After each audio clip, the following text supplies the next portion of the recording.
We we are having many plans and events ahead of us, and but most of all, we want to, of course, expand NII to several cities around the Nordics and in India. And we have right now one in Stockholm, and I see maybe next will be Göteborg.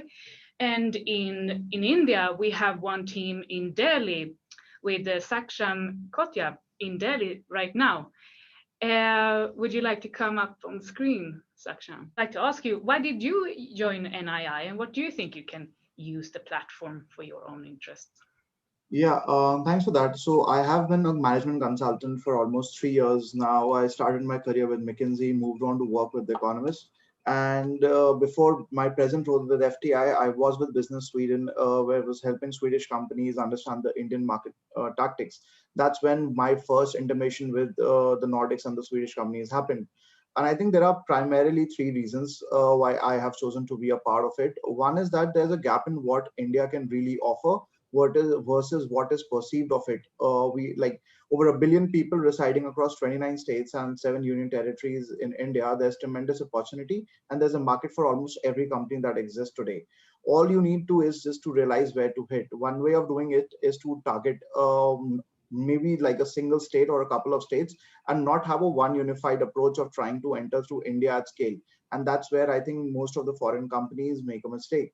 And even if you try and enter a couple of big states, you have a market big enough comparable to the population across a couple of Nordic countries put together. The second is that you would really need to invest initially, and it's a bell-shaped curve, right? And we've seen this across industries that all early investments help you remain relevant and build that MVP. And customers are extremely brand loyal in India, and having that initial stickiness will certainly help. The third point I really see where NII adds a lot of value is allowing the entrepreneurs and the investors come together. I've been associated with a VC fund based out of New York as well. And what I've seen is that a few industries where the Nordics really have a great advantage over everybody else is the hydrogen, electric vehicles, renewables, and sustainability.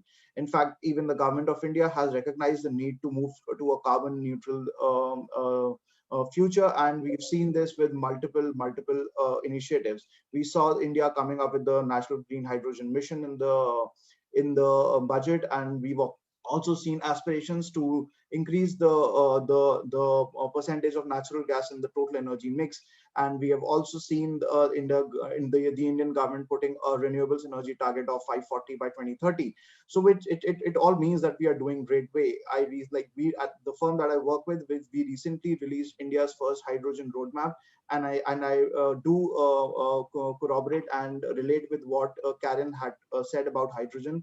And that's the same thing that applies, and I think that's where the future and the innovation lies in the next couple of decades. And I think India is the place where it needs to be, and it's also like a two-way street. Even with the Indian firms competing for the quality that the Sweden and other Nordic countries are known for, there's a market the other way around as well. And I think NII is one of the best platforms and would emerge as the upcoming platform for connecting entrepreneurs and investors and having that exchange of dialogues and ideas across both geographies.